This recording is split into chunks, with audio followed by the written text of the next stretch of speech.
Hello, my name is Sophie Woodward. I'm a Professor of Sociology at the University of Manchester. I'm also the co-director of the Morgan Centre for Research into Everyday Lives. And perhaps unsurprisingly, my research then is into everyday lives. But my particular interest is in material culture. So that is the stuff around us and what that tells us about individual people's lives, but also broader cultural aspects.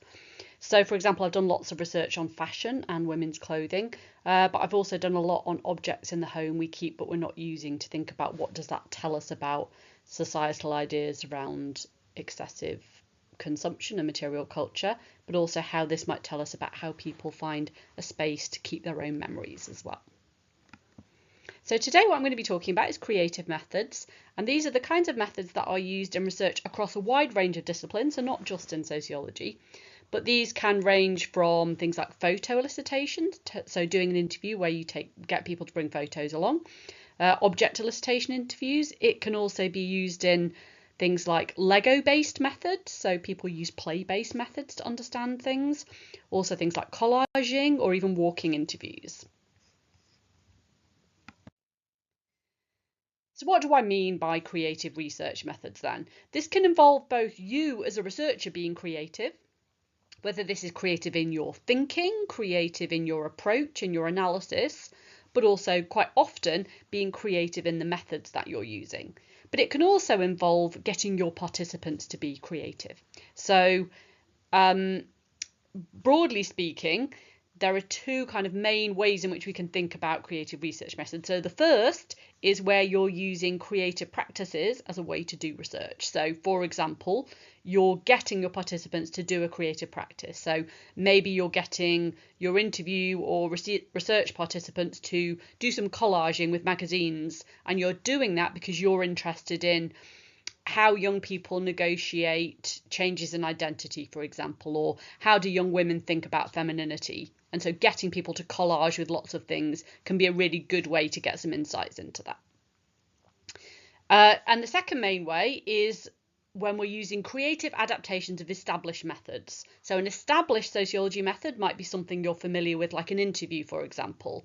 And so we take this established method of the interview, but we do something creative with it. So that would be a good example, would be something like photo elicitation. So maybe you're interested in what home means to people. Maybe you're doing research with people who've migrated to the UK and you want to understand what home means to them.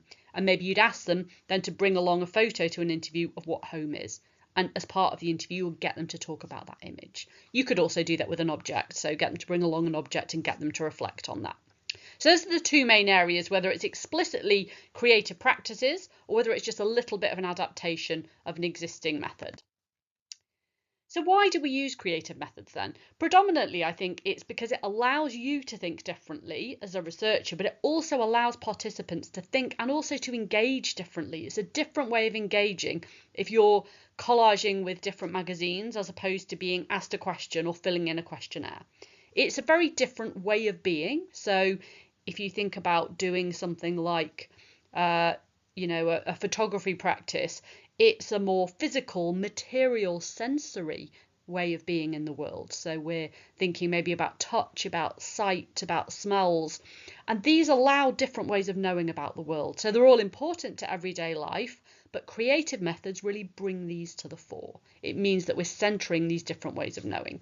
So Helen Cara, who's written a lot about creative methods, says that creative methods center play, intuition, serendipity, imagination, and the unexpected as resources for making sense.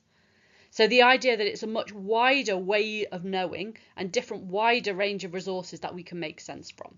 So Patricia Levy has written specifically about arts-based methods, which is a big area of creative methods.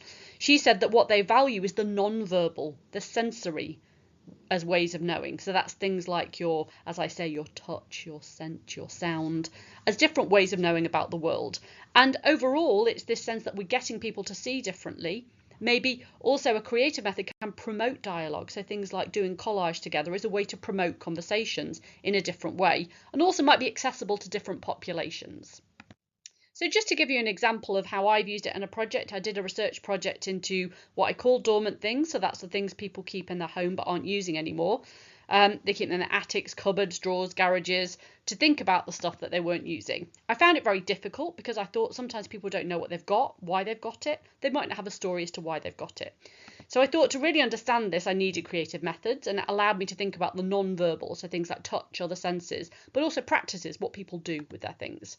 And so it got me thinking about the emotional power of things, why things mattered, maybe kept as a memory of a former life, fear of children growing up, worries about the environment.